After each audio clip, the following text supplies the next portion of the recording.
à ses côtés face au deuil.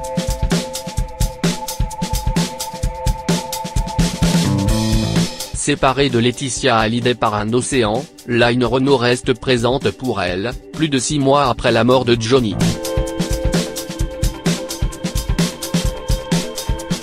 Les deux femmes n'ont pas coupé les ponts, même si l'actrice refuse de prendre publiquement position dans l'affaire de l'héritage. Line Renaud a-t-elle un avis sur le conflit qui ronge la famille Hallyday depuis la mort de Johnny, et la contestation de son testament par ses enfants aînés? Je ne parle pas de cette histoire, déclare l'actrice à Téléstar. Je la trouve lamentable.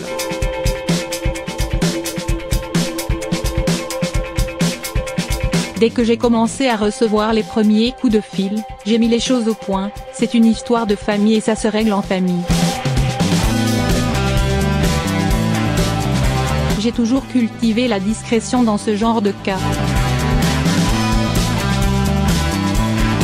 Une position qui a pu faire croire que Line Renaud, en ne choisissant publiquement aucun camp, s'était coupée de la famille du taulier.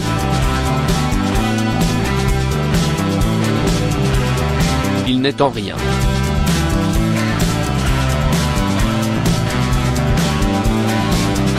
Johnny me manque tous les jours, confie TL. Heureusement, je suis en contact régulier par texto avec Laetitia. Même à l'autre bout de la planète, les deux femmes restent donc très proches, malgré les déchirures liées à l'héritage. Déjà, en 2009, Line Renaud était venue soutenir l'épouse de Johnny de l'autre côté de l'Atlantique. En 2009, quand Johnny était dans le coma à Los Angeles, j'ai reçu un coup de fil de Laetitia en larmes. Elle me demandait de venir.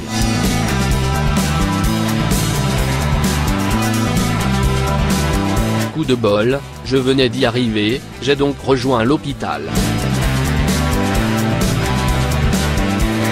Il y avait toute la presse, mais j'ai trouvé un moyen de rentrer discrètement. Biographie.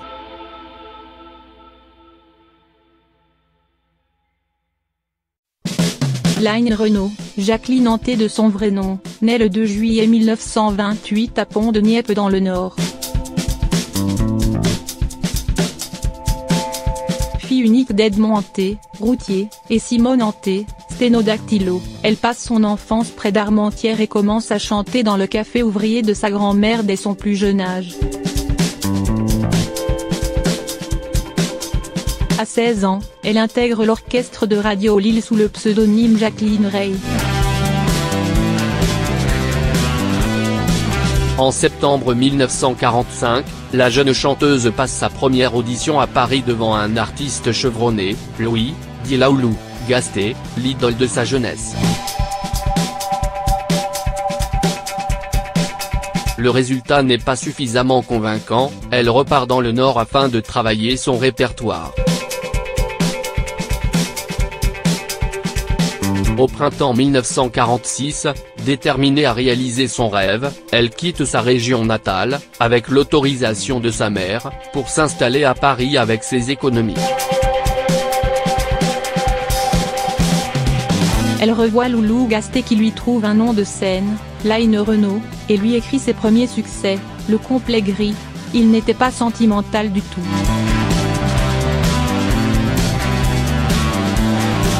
En 1949, elle remporte le Grand Prix du disque avec le titre Ma cabane au Canada.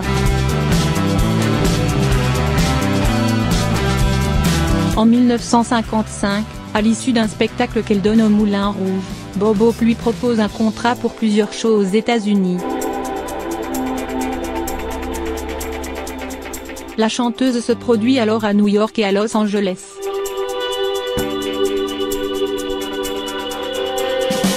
Durant son exil américain, Line Renaud se lie d'amitié avec Dean Martin, Frank Sinatra ou encore Elizabeth Taylor. complète, elle est engagée au Dunes, un casino de Las Vegas, comme meneuse de revue entre 1963 et 1965. Elle entame alors une carrière dans le music hall entre Paris et Las Vegas jusqu'à la fin des années 70. De retour en France, elle débute une carrière de comédienne dans la pièce Folle Amanda de Pierre Barillet et Jean-Pierre Grédy, 1981.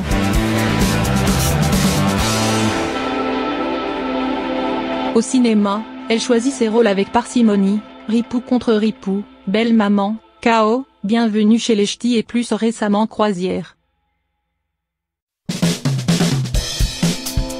Mais c'est pour le petit écran qu'elle multiplie les rôles depuis le début des années 90, Sucy Berton, Le Miroir de l'eau, Les Rois maudits, Petits arrangements avec ma mère. Line Renaud revient régulièrement sur les planches comme en 2007, lorsqu'elle triomphe aux côtés de Muriel Robin dans Fugueuse de Pierre Palmade.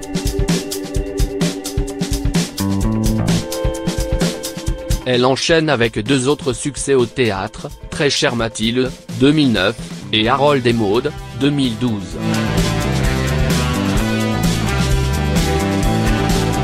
Trente ans après avoir fait ses adieux à la scène, elle sort un album en novembre 2010 intitulé Rue Washington, sur lequel elle chante en duo avec Johnny Hallyday et Mylène Farmer. Ce retour à la chanson lui permet de donner, à 82 ans, son premier concert à l'Olympia. En 2015, elle est au générique de deux téléfilms, 10% de Cédric Clapiche et Rappelle-toi de Xavier Deringer. Au milieu des années 80, l'artiste devient l'icône de la lutte contre le sida. Elle donne son premier gala au Paradis Latin en 1986, dont les bénéfices sont reversés à l'Institut Pasteur. Depuis, au sein de SIDAction, elle mobilise les artistes afin de récolter des fonds pour la recherche d'un vaccin. Côté vie privée, Line Renaud épouse son Pygmalion Loulou Gasté en 1950. Le couple n'a jamais eu d'enfant.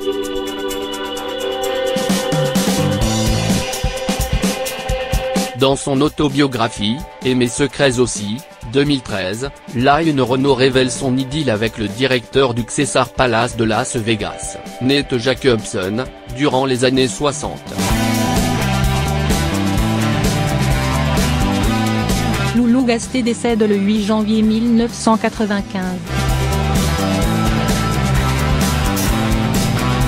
Biographie.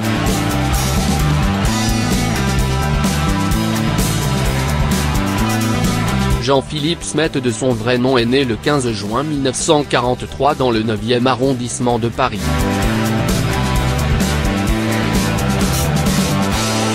Fils unique de Léon Smet et d'Huguette Claire, il est très jeune lorsque ses parents se séparent.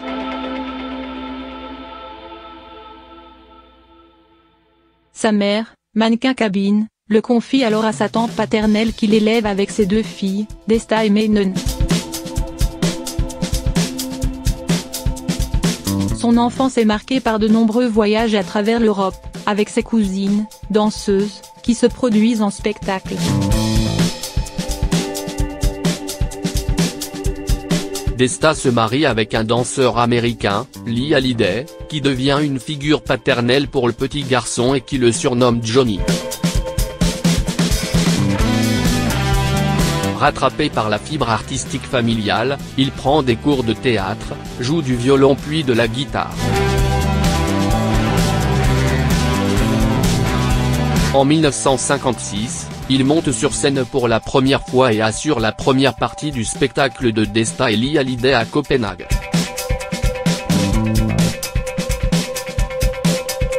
De retour à Paris, l'adolescent trouve sa voie à 14 ans lorsqu'il découvre un nouveau courant musical incarné par Elvis Presley.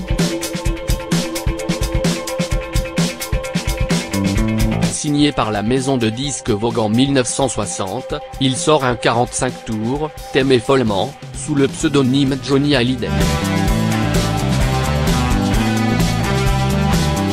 Il ne tarde pas à déclencher l'hystérie lors de ses performances sur scène qui sont sa marque de fabrique. Avec l'album Salut les copains, il devient le chanteur emblématique de la période yéyé. En 1963, la chanson L'idole des jeunes devient un tube. Puis il met sa carrière entre parenthèses pour effectuer son service militaire en Allemagne. Son retour est marqué par une nouvelle collaboration artistique, celle de Long Chris et la sortie de son deuxième album Johnny chante Hallyday. Le chanteur enchaîne les concerts à un rythme effréné et connaît quelques problèmes avec le fisc. Le 10 septembre 1966, il fait une tentative de suicide. Cet événement va inspirer la chanson Noir, c'est Noir qui est à nouveau un tube. Au cours des années 1970, Johnny Hallyday souhaite se diversifier et varier les registres.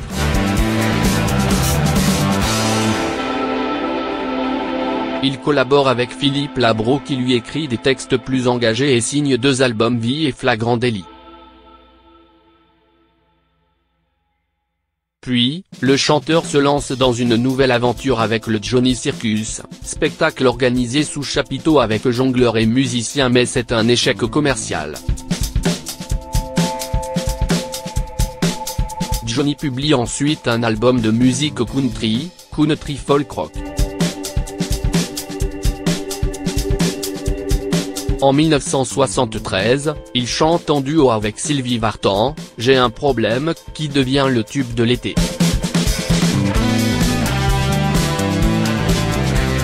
En 1975, il enregistre Rock à Memphis puis s'exile aux États-Unis en famille quelques mois.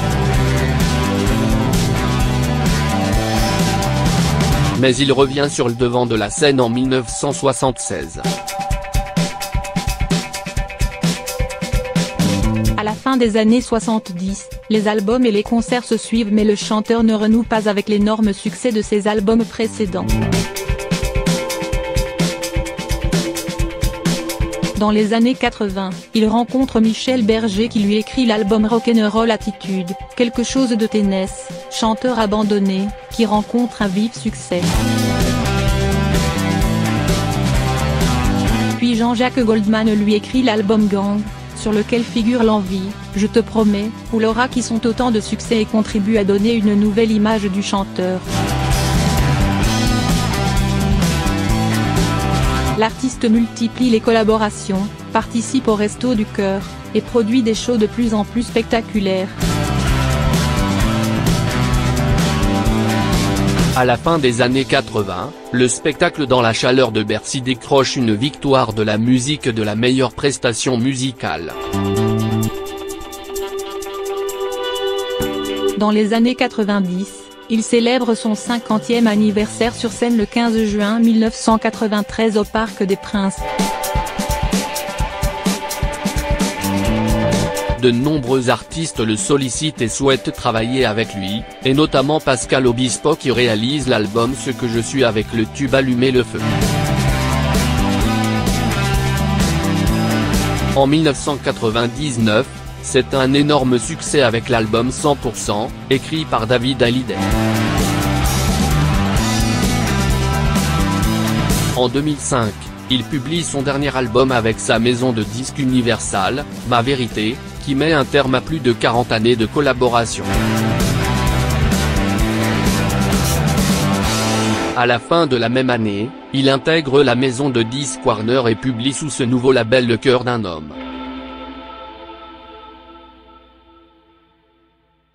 En mai 2009, Johnny Hallyday entame une nouvelle tournée baptisée Tour 66.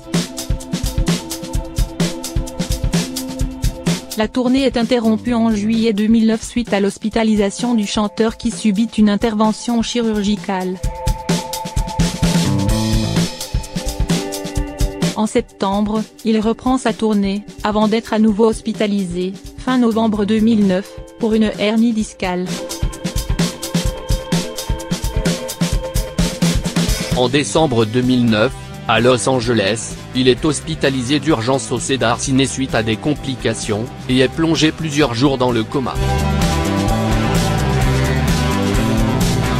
Le chanteur se remet après une longue convalescence qui l'incite à diminuer le rythme de ses concerts. En septembre 2010, il annonce qu'il a changé de producteur et travaille dorénavant avec Gilbert Coulier. Pour son retour dans les bacs, le chanteur collabore avec Mathieu Chédid, Jamais seul en 2011, ou encore Christophe Miossec, L'attente en 2013. En 2013, il publie son autobiographie Dans mes yeux, avec l'écrivain Amanda Ether. En 2014, il scelle ses retrouvailles avec Eddie Mitchell et Jacques Dutronc pour le spectacle intitulé Les vieilles canailles. Il poursuit ses tournées et sort plusieurs albums, Restez vivant, 2014, et De l'amour, 2015, notamment réalisés par Yodeline. En janvier 2016, il reprend la route pour une nouvelle tournée, Restez vivant Tour, qui démarre à Montpellier. L'album live sort en octobre 2016.